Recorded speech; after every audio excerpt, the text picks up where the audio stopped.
Hello everyone, yeah, I'm Maggie, and today I'm going to be talking about Eurovision. So I present here in this paper a fresh take on something that public historians may have overlooked, the Eurovision Song Contest. I'm quite sure that everyone in this room would have seen a clip of the contest, and I would place a strong bet that you've at least heard of the phenomenon. Beginning in 1956, this was a post-war initiative with the reconciliation of Europe in mind. What was a humble beginning of 7 nations in competition has now expanded to an annual cultural celebration where more than 40-something countries get involved. Looking at the screen, I could have chosen for the title a vintage photograph of the very first ESC. I could have chosen the ruined streets of Europe to contextualise this.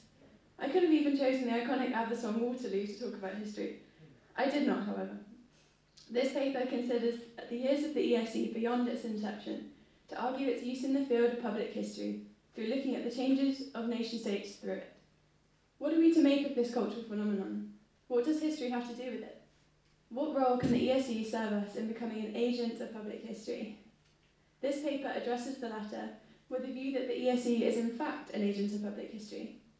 As the televised event reaches up to 161 million viewers online and live each year, this is certainly something for the public. As stated, the ESC established itself on radio and television screens in 1956. The turbulent years of European history since the mid-1950s have been identified publicly through the ESC in first, the political agenda of the songs of the nation-states, and second, the nations that were represented. The photograph at the top of this slide shows the May 1989 winner of the ESC, given to the nation-state of Yugoslavia. As we know, this would cease to be a nation-state in the following 2 to 3 years.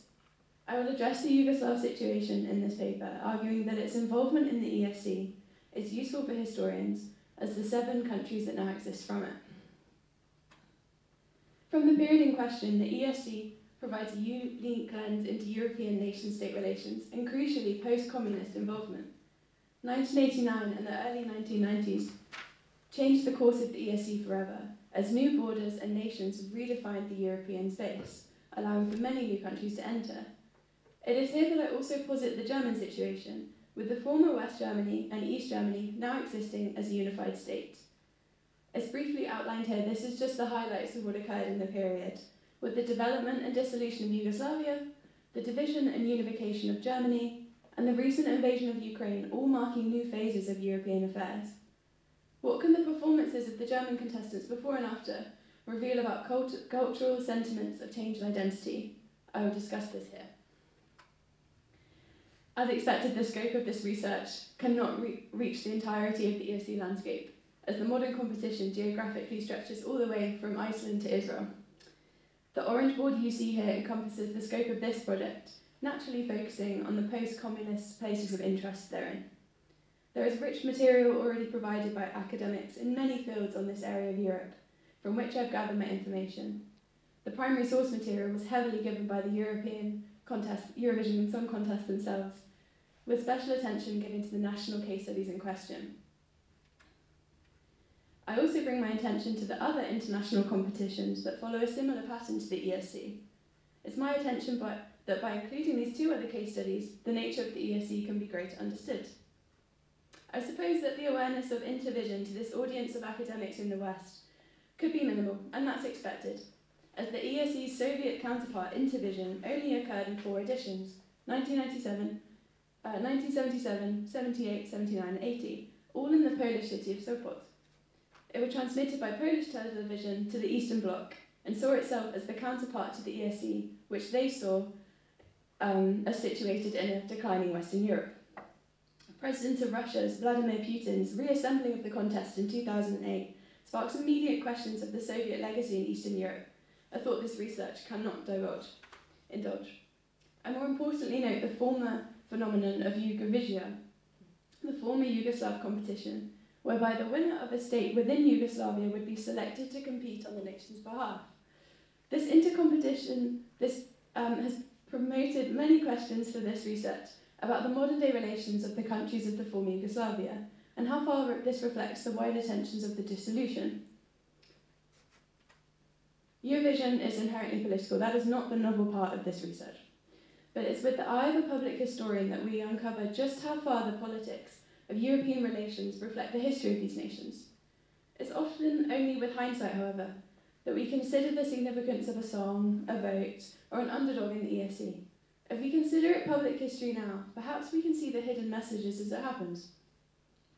As Emily Johnson rightly notes, however, there is an inherent issue with the idea of what one group could possibly transmit to the world about an entire nation, and this is no more so than the Goliath that is Russia. So, I play now a video.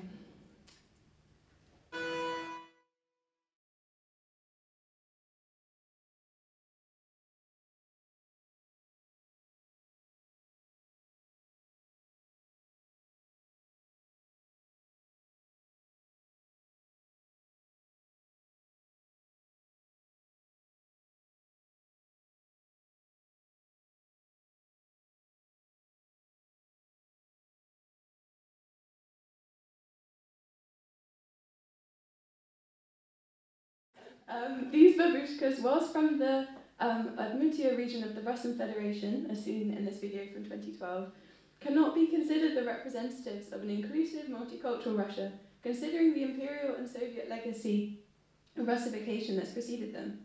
So this is just one example with which I posit that the ESC and the nationalism attached to it prompts to ask us questions like, why then? Why this? Why now? What is that culture? And has it always been like that?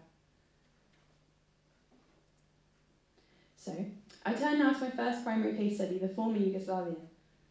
Eurovision has already been noted as the Yugoslav version of the cultural competition, but what can we learn from the Yugoslav involvement in the ESC?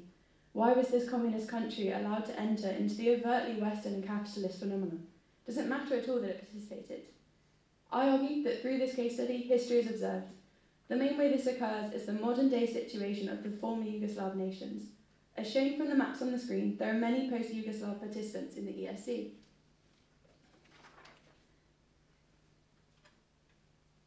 Their year of entry into the competition reveals deeper truths about the geopolitical situation.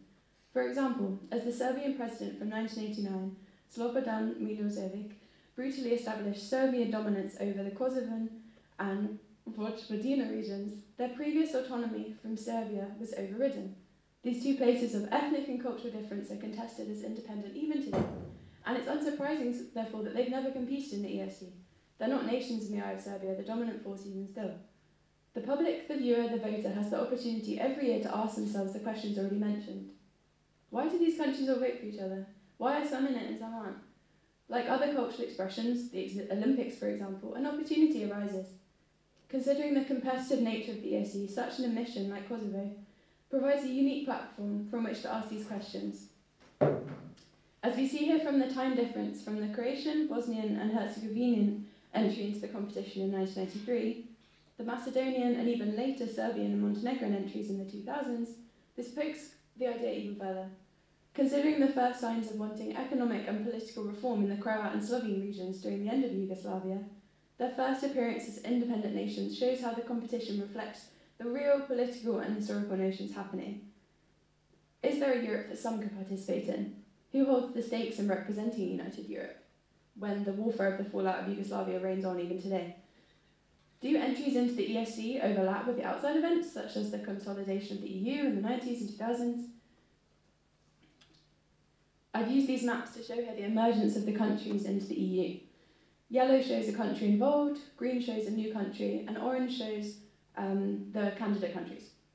As this map from 2004 shows, Slovenia, a former Yugoslav contingent, joined the EU in 2004. This was the same year that Serbia and Montenegro entered the ESC. These are entirely different political entities, but as you can see from the situation only 3 years later, the geopolitical situation in Europe had rapidly changed, with Croatia's stake in the EU gaining attention and independent entries of Serbia and Montenegro entering the competition. So this has only scratched the surface of the Yugoslav situation, and I would welcome any collaboration into this nuanced international affair. I've not even broached the similarly complex Velvet Revolution of Czechoslovakia, which didn't enter the ESC until the separate nations of Czechia and Slovakia emerged. For now, it's been put forward that the ESC cannot be overlooked as an entirely cultural affair. For the events of the competition, the traditions drawn upon, and the nations competing at one time all reflect the history of European nation-states. Therefore, the German situation, in light of the discussion thus far, prompts similar questions. What is the united Europe that's so exuberantly displayed every year? Are there messages conveyed that reveal a sense of history and heritage that we should consider more seriously? Divided from 1949 to 1990, the German situation reflected wider Cold War tensions as capitalism and communism struggled to exist as neighbours on the continent. This microcosm of geopolitics in Germany is similarly true when looking at the ESC. As the FRG, West Germany, competed in the Eurovision Song Contest, so too did the GDR, East Germany, compete in Intervision, the Soviet version. The opposing regimes are directly visible in the cultural shows, with the years of 1989 and 1990 proving strong evidence for this is credible for public history. The wall's slow crumbling in 1989 allowed for the ESC in May 1990 to be an incredibly public platform for unity to be expressed.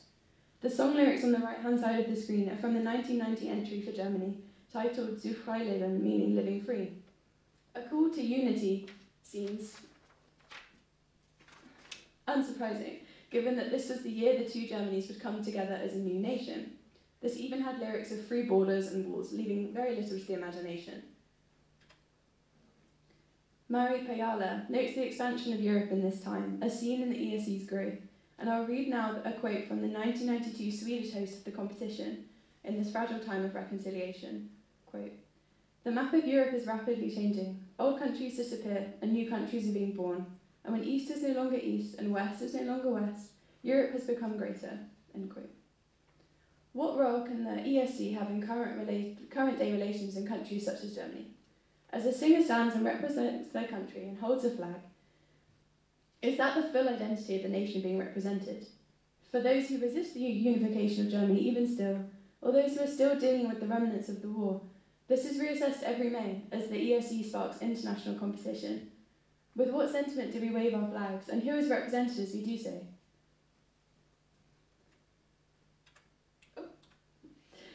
The relevancy of the post-Yugoslav situation and post-unity German context holds true even today, as I've tried to put forward in this paper. So I end this discussion with the ever-developing situation of Russia and Ukraine. Briefly touching upon this topic, the ESC is once again a vessel for history, to be displayed in an incredibly public way. The fraught relationship between the two nations has not escaped the competition, as my examples will illustrate.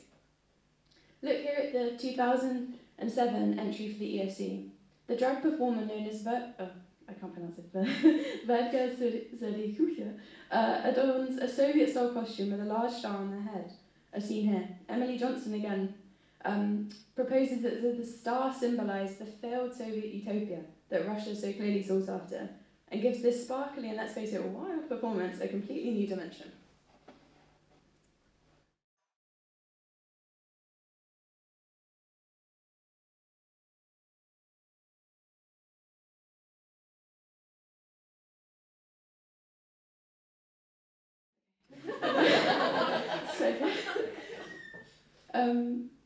So more so, the situation 2 years later reveals more sentiments of nationalism. The controversy of 2009's representative for Russia seems unsurprising given the foreground with which the two nations competed. The half-Ukrainian, half-Russian singer Anastasia Prilko faced immense criticism upon her appointment, and it's clear that the backlash was nationally charged. Many, including the leader of the Liberal Democratic Party of Russia, saw this decision as an inaccurate representation of Russia, of the Russian people, with the Ukrainian singer tainting the opportunity to sell it as a great nation. As the comments that she quite literally lived in the dirt and was a lover of a lower status escalated, the composition expressed itself as a public expression of the true Russian ideological agenda, even in 2009. Therefore, the 2022 Ukrainian entry by the Kalush Orchestra could not have been more significant.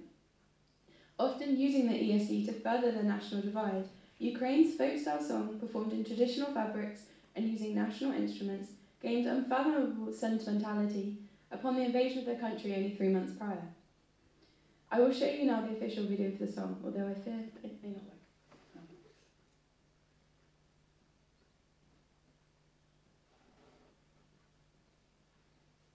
If it doesn't play, I'll just sing it.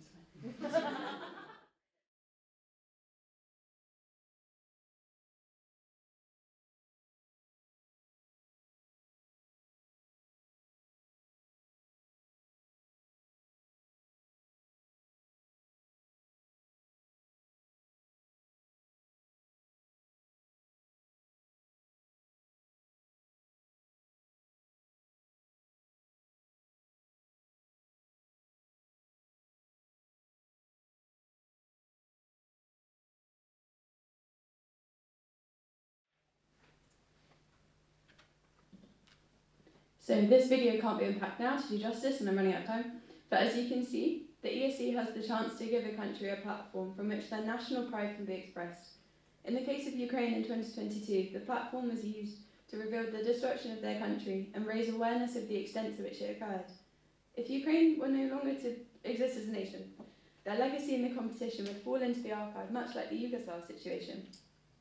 The images of motherhood, graves, orthodoxy and conflict could have been taken from one of the many conflicts of the past, and it's because of this that this song has direct poignancy with the ESC in history, and it offers a new lens to look back as well as look forward.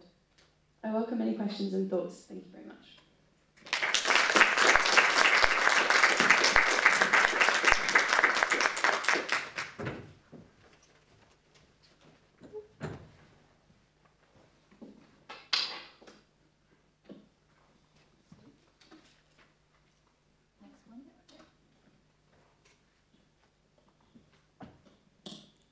Hello, I'm Tozawa. Welcome to historical fiction time. Warning, spoiler included. So I'm a history PhD student at the University of Manchester. The title of my paper today is, sorry, I just changed it a little bit, but Transforming National Identity, Silence and the Narrative of Christianity in Japan 1966 to 2016. In 2016, the globally well-known film director Martin Scorsese produced a historical film about Christians under persecution in 17th century Japan called Silence, employing the famous actors Andrew Garfield, Adam Driver, Liam Neeson in leading roles. I assume some people have heard about the movie, yet it might be less known that this film is an adaptation of the same title novel written by Japanese Catholic novelist Shusaku Endo in 1966. Furthermore, there was another adaptation film released in 1971, produced by Japanese film director Masahiro Shinoda. It depicts the incompatibility of Western Christianity and Japanese culture in Endo's metaphor, the Mott's one called Japan, meaning the country where Christianity simply cannot put down roots. Silence is based upon the true story of Christianity in 17th century Japan, when the elimination of Christians was pursued by the government at a grassroots level. While there are still ongoing arguments about the reasons for this Christian persecution, historians often point out that the Japanese government had grown increasingly hostile towards Christian priests, as they were afraid of being colonized by the missionary countries from which they originated, including Spain and Portugal. The persecution became extremely strict after a huge peasant revolt known as Shimabara Rebellion happened in 1637, some of whose members were suspected Christians. Under this strict persecution, some believers started clandestine form of faith to preserve the Catholic belief underground in Japan, and they were later named hidden Christians. Set in the anti-Christian climate of 17th century Japan, Silence portrays the inner agony of a Jesuit missionary, Sebastian Rodriguez, modeled after a real priest, Giuseppe Chiara. In the story, Rodriguez is forced to witness the cruel execution of Japanese lay believers due to his fellow priest Garupe not abandoning his faith and being persuaded to apostatize by his ex-mentor Ferreira. The narrative then depicts the inner conflict of Rodriguez until his eventual apostasy in the final scene, where he must abandon his own long-time faith or risk the lives of not only himself but also his Japanese followers. In short, Silence is a story about apostates, not heroic martyrs under the persecution. So this work of historical fiction about apostates in Japan has gained a global audience. Not only was the novel awarded the famous Tanizaki Prize and translated into 13 different languages, but also Shinoda's film won the Mainichi Film Concourse, and Scorsese Award has earned 6 awards and 57 nominations, including an Oscar award for it. Despite its global success, historians have tended to criticize Silence for its historical inaccuracies or merely use it as a tool for their introduction to projects with historical interest largely directed elsewhere, such as martyrdom or samurai or governmental punishment in 17th century Japan. Such attitudes are understandable because silence contains certain details that are not based upon any historical evidence, even though Endo tried to incorporate historical research materials into his imaginative reconstruction of the past. However, as theorist Hayden White argues, what historians do is fundamentally no different from the creators of historical fiction in terms of writing a certain narrative of a particular period by interpreting a limited number of sources. Particularly, the history of 17th century apostates in Japan cannot be well researched, even by historians, since little historical evidence remains of those persecuted. As the author of Silence, Endo argued that by giving voices to the voiceless, he aimed to fill this missing, lost history of apostates so they were not to be forgotten. Though this idea of rescuing apostates from obscurity in history is also problematic, Endo's work provides a unique fusion of historical investigation and popular entertainment genre that is critical to evaluate the significance of historical fiction among other narrative-making texts and spaces inhabited by Christianity in Japan. This paper introduces part of my in-progress doctoral project working on the construction and reception of the different versions of silence, which explores how and to what extent popular culture has influenced contemporary global perspectives on the history of Japan and its religion. To examine its impact, my research has different layers of focus, including particular ideas about Christianity in Japan generated by silence, the audience's emotional connection to the past, and the function and effect of the respective forms of media in representing silence as a historical narrative. As national identity is the key theme for this session, I would like to illustrate the dynamics between Japan and the West that seem to have affected global perceptions of Japan and its national identity, which can particularly be seen in the process of Scorsese's adaptation from Endo's original novel. Thus, this paper mainly focuses on Endo's and Scorsese's silence and their impacts on Japanese national identity regarding its Christian history. Despite its very small number of believers nowadays, marking only 1% of the population, Christianity in Japan has historically played a distinctive role in its national identity. Due to the Japanese government's suppression of Christianity that started in the late 16th century, many believers chose to be martyrs or martyrs under the persecution, including the 26 martyrs in 1597, when 26 Christians in Japan were executed under the persecution. Some other believers kept their faith underground, pretending to be Buddhist, and were discovered by Father Bernard Petitjean after 250 years ago. 250 years of worshipping their faith clandestinely, the event which is called the discovery of hidden Christian. These narratives of martyrs and hidden Christians have become the dominant narrative of Christianity in Japan, often described with the words like glorious or moving, which can be seen, for instance, in the sentence curve on the stone monuments at the entrance of the 26 Martyrs Museum and the Oura Church, where the discovery of hidden Christians happened. What we need to pay attention here is that these narratives have been praised and glorified over and over by Western commentators, not only Father Bernard Petitjean, but also Pope John Paul II or Pope Francis. Not surprisingly, by contrast, as apostates were historically shameful, marginalized people with no written record, their voice can easily be missing in the history of Christianity in Japan.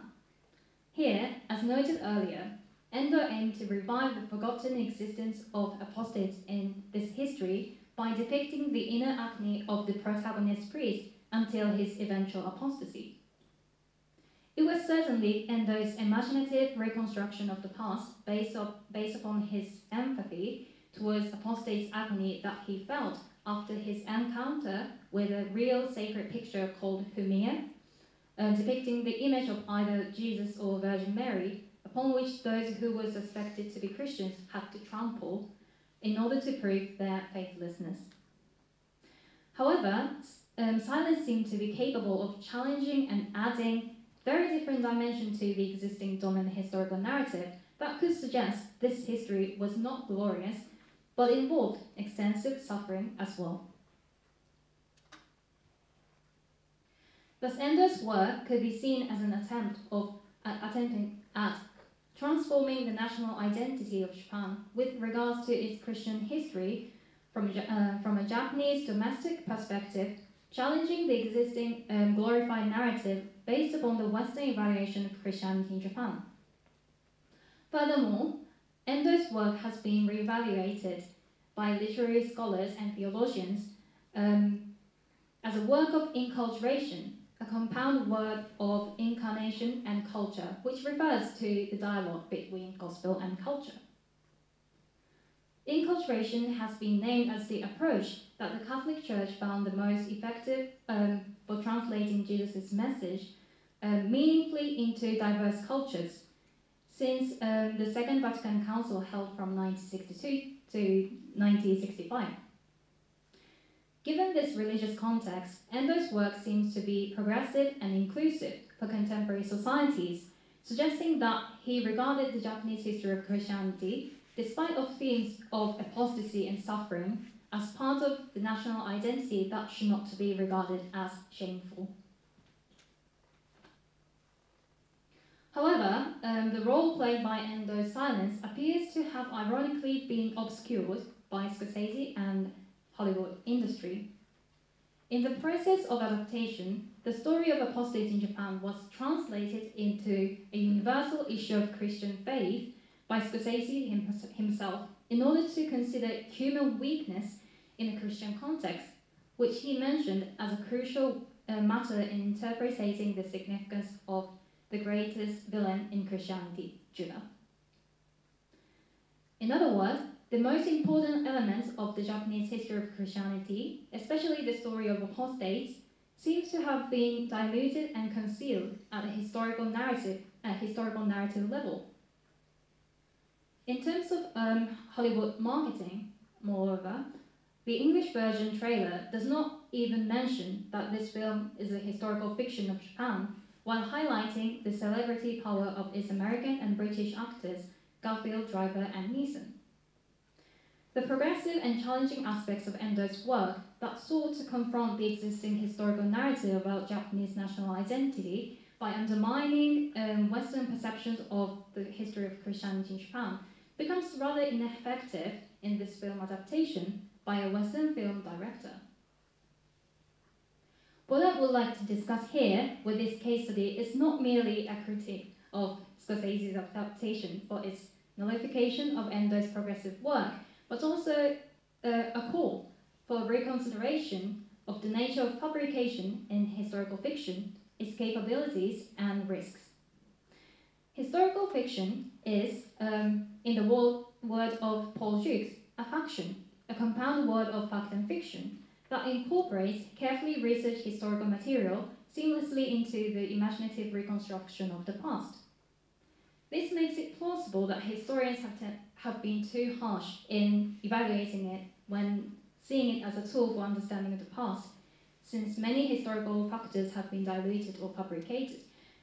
However, given that fabrication itself could be a space for being progressive or inclusive, as can be seen in Endo's silence, the examination of historical fiction, or more broadly, the historical representations,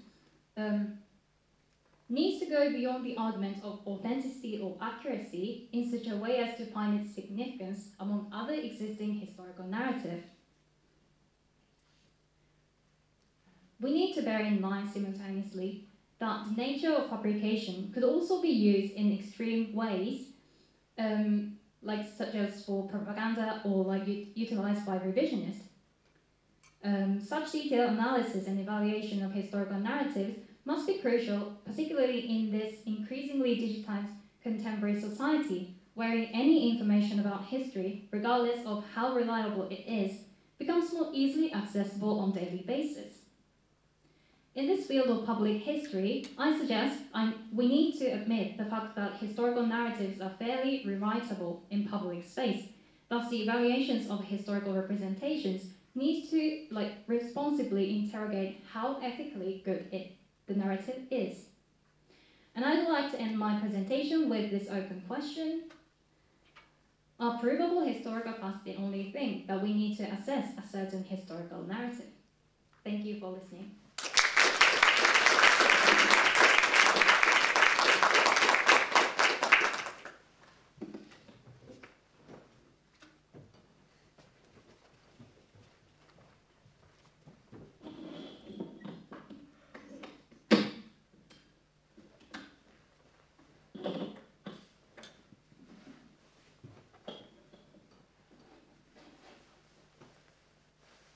Hi everyone, I'm here today to talk about yeah. Oh yeah, sorry. Hello everyone. My name's Joe and I'm here to talk about my paper, which is on the cinematic monument, which is exploring national identity through the post-Black Lives Matter biopic. So firstly, I want to introduce you to the term of the cinematic monument. And I'm going to give you a brief example which will hopefully display kind of the commonality I feel the biopic and the monument hold together. So in 2018, as you can see on the right, the film Darkest Hour was released by Working Title, which depicts Winston Churchill during 1940, where he led Britain out of this grave situation, despite the encroaching fascist superpowers on the continent, and calls from within his own government to appease. The film went on to be nominated for Best Picture at the Oscars and the BAFTAs, and Gary Oldman also took home the award of Best Actor from both institutions. Yeah, only 2 years later, during the Black Lives Matter protests in London, Winston Churchill's statue in Parliament Square was vandalised, and as you can see, this spray was a racist on his plinth. Boris Johnson came out publicly to say that this would be censoring our past, and to tear them down would to lie about our history and impoverish the education of generations to come. But really, this quote kind of emblemizes the cognitive dissonance that Britain has had with our past. Churchill has been remembered throughout this finest hour myth, where his actions during the war, and especially during 1914, have been emphasised to display him as a national figure, whereas that also, at the same time, denies presence to many of his more unsavoury beliefs, such as also his work in the Bengal famine, his imperial views, and his pitch in the 1955 national government campaign slogan was "Keep Britain White." So using figures whose difficult past are being hidden serve to kind of disassociate a nation from its uncomfortable actions, keeping these festering epistemic wounds of marginalised communities open. So although the monument has been appraised and been investigated more thoroughly after the protests, the same cannot be said about the biopic, despite their seemingly compatible function as a construction of national identity. Therefore, this term arrived for me to bridge the gap I see between the biopic and these more traditional historical artefacts that inform the public historical consciousness. So, this term I arrived at as I saw how the genre and the historiography had suffered from the vastness of the topic, and it's also seen the incompatibility historically as a form of knowledge more broadly as film. Therefore, the cinematic monument really refers to a specific form of biopic, which has been termed as the idol of production. So these are the men or women who have done great things for society, rather than the idols of consumption, which are more like sports stars, musicians, and celebrities. And this was hopefully to condense this troublesome genre into films with an inherent national sentiment. And also investigating this relationship between the past and present context, this term also lent itself to memory studies, and specifically cultural memory, which is defined by Astrid Earle as the interplay of the present and past in socio-cultural context. where often cultural artefacts such as the biopic and monuments are part of a continuous process where memories are shared through them. So consequently, the term cinematic monument, rather than describing a specific biopics, really refers to the process that the biopics have within cultural memory formation. And lastly, concerning itself with the context of the Black Lives Matter protests, although it was a US-based movement, it was an international phenomenon, and especially in the UK, it had very strong roots. So my question is also, is there space within the biopic which has functioned historically to appraise kind of hegemonic conceptions of the nation, to use the past as a form of transcultural identity? This is why in this study I found Paul Gilroy, cultural studies academic, particularly important, because as you can see that his term, the Black Atlantic, was a way to kind of bridge this gap, and it was a desire to transcend the structures of the nation state and the constraints of ethnicity and national particularity.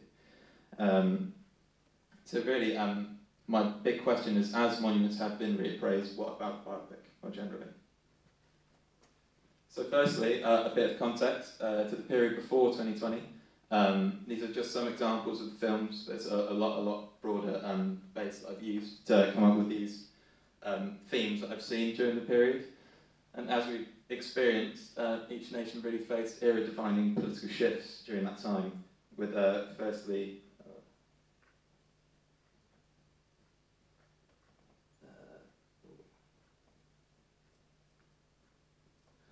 so in the US, obviously with the election of Donald Trump and the political swing in that direction, as well as in the UK with the Brexit vote, which illustrated some of the country's worries about immigration to some people. So in these contexts, it's important to see whether biopic conforms to this traditional constructions of national identity or not. But really, based on the film shown here, as well as this larger bank of biopics during the period, the dominant notions of national identity within both contexts seemingly prevailed. Within the US, as we've discussed previously, Hollywood was a big driving force and a very powerful institution. One of the first academics on the biopic claimed that the Hollywood biopic created public history.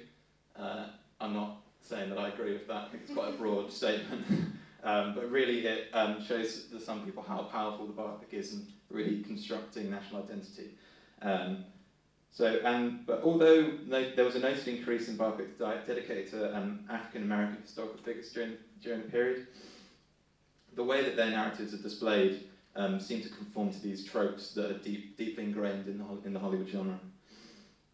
So the colourblind and post-racial rhetoric of these films, like Green Book and Hidden Figures, there's also a film about Thurgood Marshall that came out in the same year. There's all kind of contain this white saviour figure, and framing it against this racism, which is seemingly historically foreign to US society, as well as this portrayal of the American dream myth, which is this idea of the American biopic being a well-travelled pathway, as creating this generic plot of the American life where any person can progress socially. But at that same time, it really effaces these boundaries that are still persistent of race, class, and genre to social progression. Within the UK, we've already discussed Darkest Hour, but in the same year, there was also another Churchill biopic that came out, as well as an ITV series about Churchill called Churchill's Secret. This really displayed that there's importance of heroes in the UK cultural memory in times of precarious unity and fragile consensus, really displaying what agency is needed to preserve or restore the nation's integrity. As well as this, the film Victoria and Abdul, which was also produced by the same production company as Darkest Hour, was received as an appraisal of Britain's imperial past, displaying a narrative of unity between the Queen and an Indian servant rather than displaying the harsh realities of British imperialism. These films were part of a concerted effort by the UK Film Distribution Association to create a form of national rebranding after Brexit, and within that they were financing internationally successful but domestically unifying traditional narratives of the nation's history. So moving on to post-2020, in the US context there was a marked difference in the biopic and how it displayed the past. The initial two films I'm talking about, which were the first two to come out after the protests, were Trial of the Chicago 7 and Judas and the Black Messiah. Trial of the Chicago 7 is ironically about 8 defendants against the charges to incite a riot at the 1968 Democratic National Convention. Its sentiment from the outset was highly anti-governmental, with the director Aaron Sorkin saying that it was released in 2020 because they wanted to arrive before the election, and it's very a harsh critique of Trump's politics. Displaying this type of displaying the danger of this type of rhetoric with limiting the freedom of people within the counterculture and people that retained alternative views to the dominant narrative. Yet it was kind of unable to really subvert the genre norms, as again with this example of Bobby Seale, who was the 8th defendant, who was gagged and bound in front of the court by the judge, where in the film it portrays them as kind of instantly from the defence and prosecution coming up to say that this is unjust and he was given a mistrial, when in reality he spent 3 days in court bound like that. So really, although it cannot disassociate completely from the Hollywood tropes, it kind of displays a move in a more positive direction. However, Judas and the Black Messiah made history in 2021 at the Oscars, as it was the first all-black production to be nominated in the 93-year history. It focuses on Fred Hampton, the Illinois chair of the Black Panther Party, who was assassinated by the FBI at 21 years old. Shepherd King's narrative is not framed through Hampton's experience solely, but also through the eyes of the FBI informant William O'Neill, who was tasked with infiltrating the Black Panther Party and eventually aiding in his assassination. Through this, it was able to show the institutional forms of prejudice which are still existent within US society, while still celebrating an important civil rights figure who has been underrepresented. But also, as Shepherd can see, even in his financing, he found it very hard for people to give $12 million to the budget compared to Trial of Chicago 7's 35. When in that experience, he did say that even the math in Hollywood is racist. But really, these films show that as from the previous period, the films were indicative, they were giving the feelings of rise of populism, and Brexit, they were very indicative of the feelings that gave rise to the protest. Moving on to the UK context, these three biopics are part of the anthology film series from Steve McQueen's Small Axe, which came out on BBC One. Although people do say that George Floyd's murder was seen as a global watershed moment, the protest really also served to explore the UK and its inherent prominence within the country as well as obviously with the Windrush scandal in 2018 and the hostile environment policy from Theresa May. The Small Axe was again notably different in production because, although yes, and then quality film series, but also was dedicated to showing the history of the Black British community, which has been historically underrepresented on national TV, and was given the Sunday 9 o'clock primetime slot, as well as being part of an established director who wanted to produce the series for the BBC, as he saw that there was no infrastructure to support and hire BAME crew. And this limited access to this history broadly now is more accessible to the forms of alternative history displayed to larger audiences. So all of these three films have a through line of the impact of policing in the UK, with Mangrove depicting the first time in the British justice system that the justice system admitted to institutional racism within the police. Red, White and Blue is about Leroy Logan and his experience within the UK police force, and Alex Wheatle depicts his namesake being arrested and jailed after the Brixton Uprising in 1981. From this, you can see from displaying, again with what the US context holds, that there is very much a transcultural relevance within the US and displaying these institutional forms of prejudice that offers an alternative version of each nation's past and that emblemizes the transnational significance of different forms of identity. So finally, just some lasting results. And although all these biopics show an association with the 2020 protests, all were in production before and finished production before the initiation of the protest. But really, it shows a compatibility because, as well as films being indicative of the feelings that gave the rise to Brexit, and Trump was very indicative and showed the inherent problems within US society and UK society. So from these, I achieved that the cinematic monument allows the view of the relationship between the biopic and national identity production. It shows that there is a kinship within the transnational cinematic monument alongside the politics of the Black Lives Matter protests. But I just wanted to end on this quote, which I think really sums up the point of what I was trying to come across. Was that the more that we commemorate what we did, the more we transform ourselves into people who did not do it. Thank you.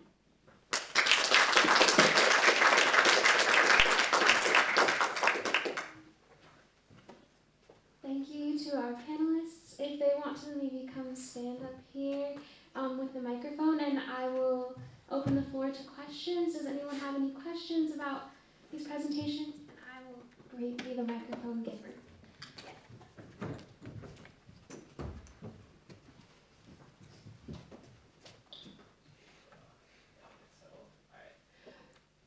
Thank you all three. All really, really interesting projects. My question is for Maggie, the first one.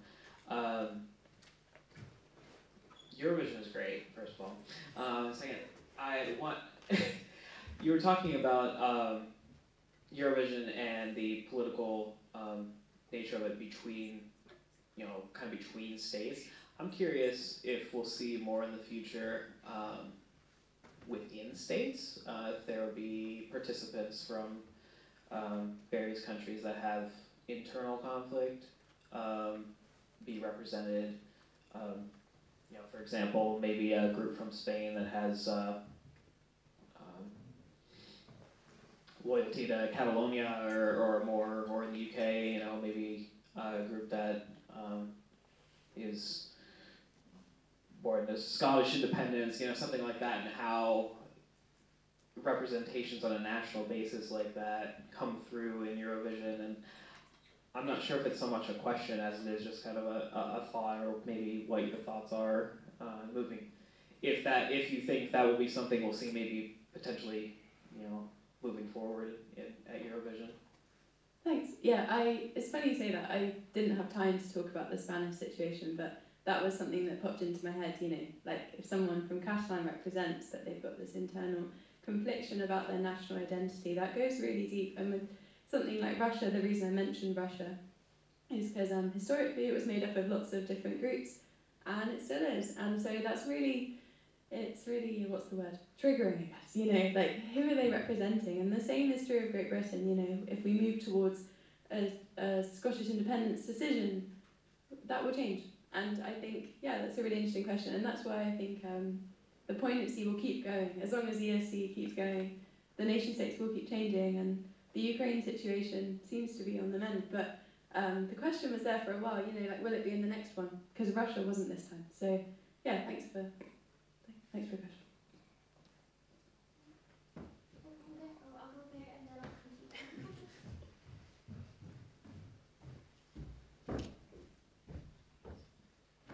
Thanks for those presentations. My question, or first question for Joe.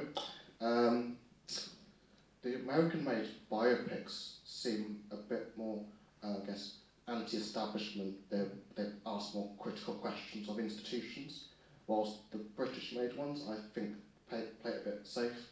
So after making small amounts, for example, Steve McQueen accepted a knighthood from the royal family. He was previously made an MBE after making the film 12 Years a Slave as well. Leroy Logan is an MBE. Alex Wheaton was also an MBE. So when it comes to even within anti-racist narratives, I think it still re-centres establishmentarianism.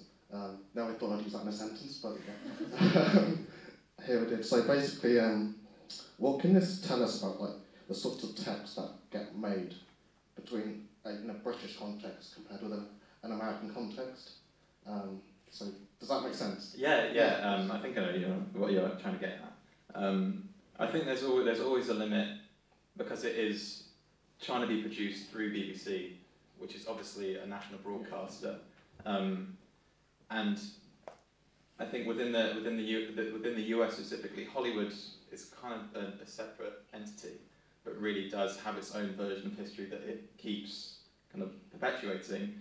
And yeah, as well with what's the small acts I found interesting was that although yes, that Alex Wheatle and Leroy Logan do have MBEs, but it was quite poignant in their narratives that wasn't addressed. Is that they finished like at a specific time to kind of not kind of give an appraisal of those kind of establishments at the same time, even though that is present. You're giving us a certain version of history, whether it's whatever side of the narrative you're creating.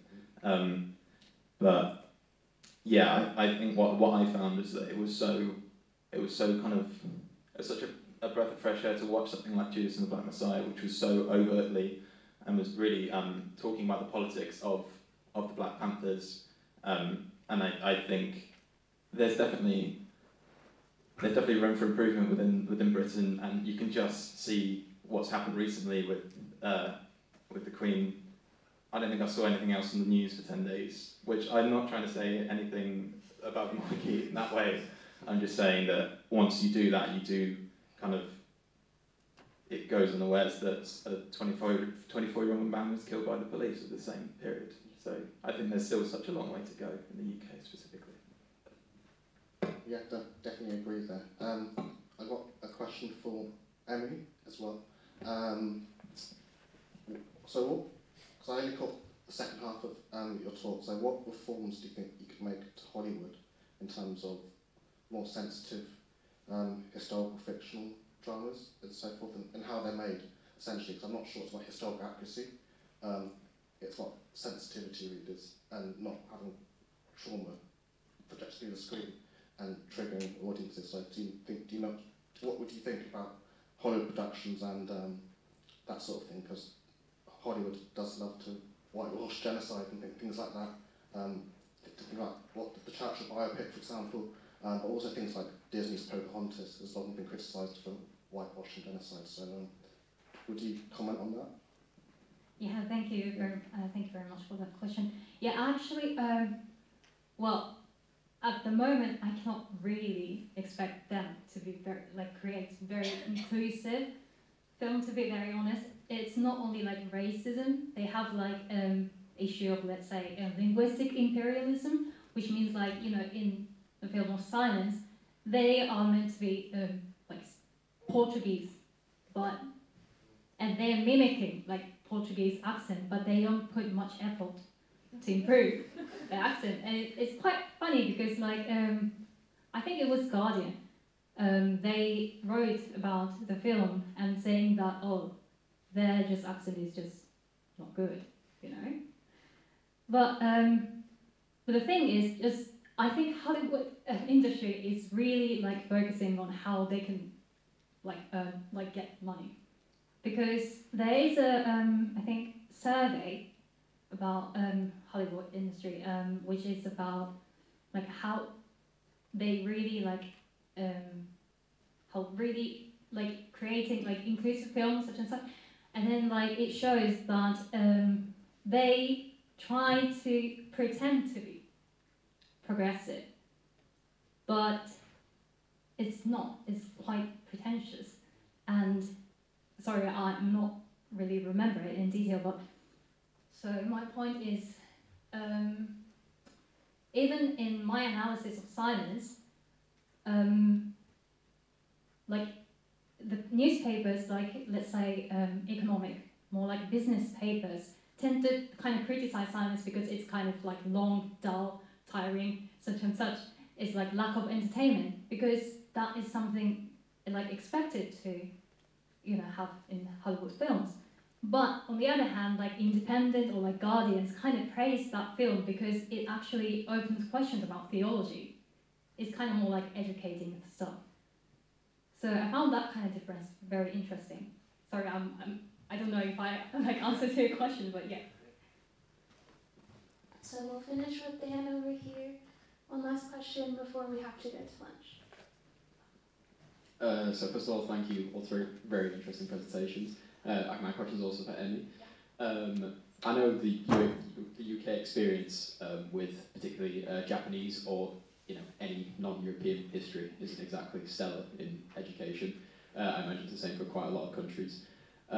My first experience with Japanese history was coming to university. So, do you think, despite Silence's historical inaccuracies, do you think there is some positive benefit for Hollywood pursuing this sort of movie? In sort of my experience, like other big budget movies depicting Japanese history mainly focus on the Second World War, or you've got Tom Cruise in The Last Samurai, which isn't exactly the best representation either. So do you think Silence is perhaps, although not an amazing step, do you think it is potentially a positive step towards better representations of particularly unknown histories of, say, Asia? Yeah, absolutely. Actually, that's the kind of like reason that I started my project on this film. Well, I worked on history of Christianity in Japan, so like in 16th to 17th century Japan for my master's thesis dissertation. And when I was talking about my dissertation, I got so many comments like saying, "Oh, I watched Silence, so I know about this history," and that actually made me think, "Oh, it would be quite interesting to focus on Silence from like public history perspective, because that's how actually people understand the past in Japan." So yes, definitely it has like a huge influence, and it's good kind of like trigger to start like learning about Japanese history. So definitely, yeah, I do believe that the film, especially Hollywood films, is something global, international thing. So yeah, definitely, it's good to have that film. But and I like that film as a person in public, yeah. But I just like as a PhD student working on public history, I'm just like kind of a bit being critical.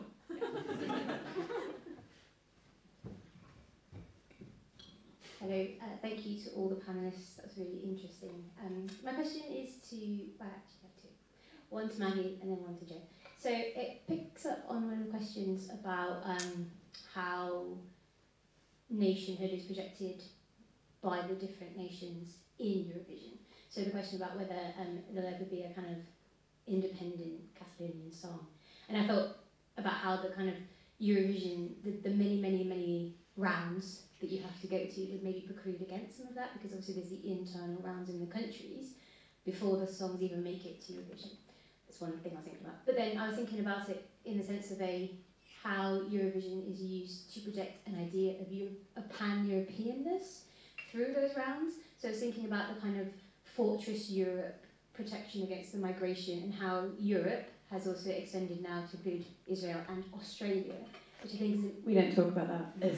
Sorry. But yeah, that's kind of what I was thinking about. So obviously you were talking mainly about how the different European countries project themselves in Europe, but I was interested in maybe whether you thought about the project of ESC as this is what Europe looks like, kind of, I don't know, it's a question, comment thing. No, they're really good points, and they're things I've thought about. Yeah, tackling the first thing, yeah, it's funny you say that, because with the Yugoslav situation, the Republic of Yugoslavia had many republics within it, and it was often the Croats and the Slovenes that competed on behalf of Yugoslavia, so there was a prejudice in the Eurovision, I think I'm saying it right. There was a prejudice even then. That country doesn't exist now, so now they're competing on their own. So I found that really interesting, like those internal ones. And with the German one, since the early 2000s there's been a German one, and people from East and West Germany are competing on behalf. But that's, yeah, people can do that before, and I always find that really interesting. Like the wall came down and then it happened, but there's still so much sentiment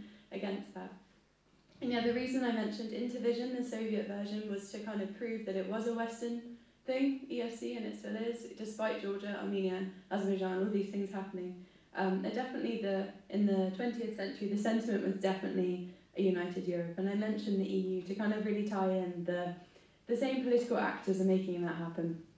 So the original countries, the UK wasn't in the first one actually, which I always found weird, and yeah, the same actors are projecting, yeah, we are the heroes of Europe, we are Europe, and so that initially just asked the question, who isn't in Europe? And so as the nation states come and go, I find that really fascinating, how it can change. And I think in our lifetime, new countries will come and go, and that's okay, that's what happens. But yeah, did that answer that?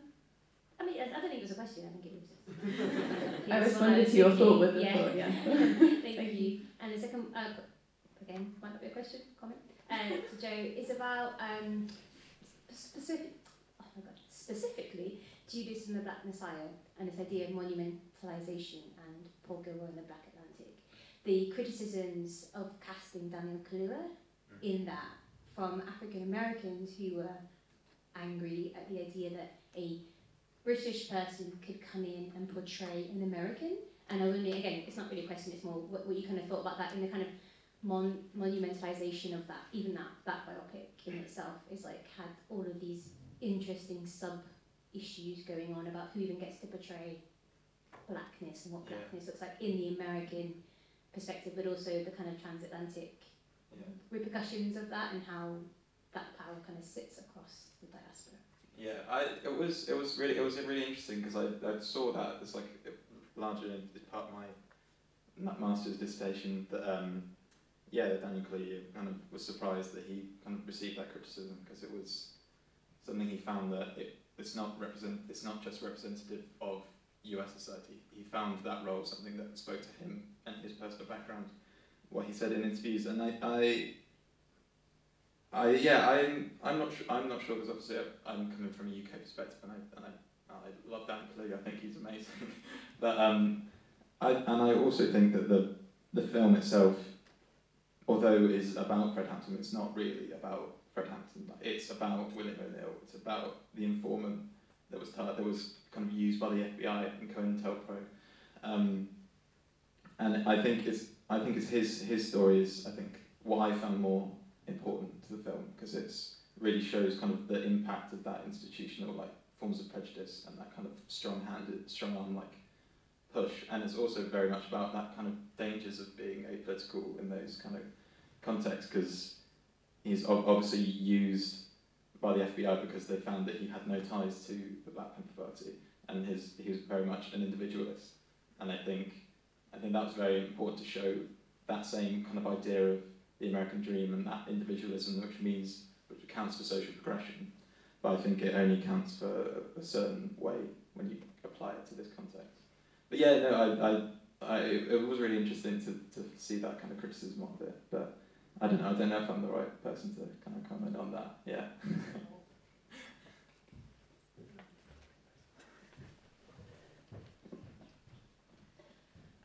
Thanks everyone. All of those papers were utterly amazing. I have pure research envy, particularly for Maggie. I'm obsessed with Eurovision and public history, so therefore we should talk. Yeah, I agree. Thank you. I had a question that goes to both Joe and Emmy here, but also I mean, there was something I wanted to share with you if you haven't come across it already. A little while back I went to an event called Migration Comic Con, which is just like, it was a dream of an event. And they were looking in one session about graphic novels in particular, and one of the things that someone said really struck me was this idea of how adding a fictional lens can make things consumable. And I wonder whether looking at graphic novels, just for kind of context for the work that you're doing, might be helpful in the ways in which they are translating work this more. And I suppose it's slightly different from fiction, like within that, because there's almost a different level of well, the fictional lens is different essentially. So I'm wondering whether that's helpful for you. That wasn't the question. One of the things that struck me about both of your work is, and Emmy, you talked about it with the kind of Hayden White stuff, is this sense of storytelling, I guess, is where we're going with this. And I think particularly something that Thomas said earlier about historians not really understanding us. They're like, how can you do that? But they are also storytellers, as if we're going to call it a pure history thing. But I think that one of the things that we can lose in screen representations of histories is the complex dimensions of things. So, for example, the situations that you were mentioning, Emmy, were kind of Nagasaki, but is that true of all Japan. And Joe, a lot of things you were talking about, I was waiting for kind of the punchline, as it were. You were like, it's about police brutality. And speaking to the Young Historians Project, which is, young historians of African and Caribbean descent, they were saying the story is always kind of, it comes back to racism, right, and these things, but surely there is more to the identities of these people, right? Racism is not the only thing that we, as non-black consumers of this culture, should know about them. So my question, sorry, this is a long way around of asking, do you think that these screen representations can actually pull out these complexities? Because at the moment they just seem to perpetuate certain tropes, or at least the ones that you've both presented are, the tropes are there, they keep going, but actually are we getting a kind of one or two-dimensional version of what this is? And I'd love your thoughts on whether you think that it can do more. Okay, I'll just go first. Thank you very much for your very interesting question. Okay, so I talked about Hollywood kind of racist attitudes toward Japan, but that was just particularly about trailers, to be honest. When I compare Japanese trailers and English trailers, you can obviously see the difference. Japanese one saying that, oh, this is the history of this and that, but the one, you know, in English is just focusing on the three main actors. And they didn't even mention that it was Japanese history, right? But the film itself actually represents, like, the worship of, you know, how Japanese people in this 17th century, like, worship underground, such and such. So I do think that film is kind of representing kind of like a little bit a complexity in this history as well. But if the trailer doesn't, you know, really represent that, who watched that? You know, do you know what I mean? And yeah, it's just like how like the film industry actually attracts people. So I found that problematic rather than the film itself. And about the film as a media representing history, I think it was Hayden White as well. There's a word called historiography, which means like, you know, audiovisualized history. And some thesis, some journal articles by Robert Rosenstone, he has written so many things on history on film. But what they say is like, okay, the past also had like smells or like, you know, sound and stuff. So that's why, you know, film can actually kind of recreate, like reconstruct the past in a kind of more realistic way. But I kind of disagree with that, because this kind of attitude towards film itself is kind of a little bit presentist kind of attitude as well, I think, because they didn't have that technology in 17th century, let's say 17th century Japan. So we cannot really understand how it looked like or how it smelled like.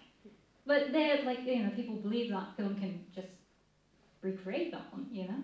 And I think it's more about, yeah, it is really good that film can represent history to people in public, but at the same time, as a historian, I personally think we need to think about this technique. This is contemporary thing. We are looking history through our lens. Yeah, that's what I think. And graphic novel is, you know, the opposite kind of, because you can just write something based on historical sources, but it's also visual media, which make people understand history more like easily. Yeah. Thank you. I'm trying to remember what you mentioned. Yeah, on the same thing about Rosenstone and Hayden White, what I found when I was researching was that I think, although they're very much pioneers in trying to argue for historical feminist relevance, I think, especially like Hayden White's term of historiophobia is very much like, it's saying that film needs to be discussed, but it needs to be discussed in different terms to written history. And I think that limits its capacity as a separate entity compared to everything else. And I think that's what I was trying to achieve with the term that I was using, is that there's so much more that films can do. And I think the biopic of how I've just kind of lived with it for so long, I think, yeah, it can be really limiting, because you're picking certain aspects of history that you want to analyse because it has a contemporary relevance. And with the protests and everything, I know it kind of aligns, kind of maybe unintentionally, but I think it's very obviously along the same lines of what they're protesting about. That they're pulling certain aspects that are talking about police brutality and kind of institutional forms of prejudice. But I think I find that historical fiction is something that kind of I love, and I think some of my favourite historical films are ones that are like the narrative is false. Like it's once you're not trying to create these kind of recreate these events. You're trying to place a story that feels real in a different context. And I think there's more space in historical fiction than the biopic, because I think after almost 100 years of producing them, they can be still very constricting. Thank you. Do you want to join me in thanking our panelists again?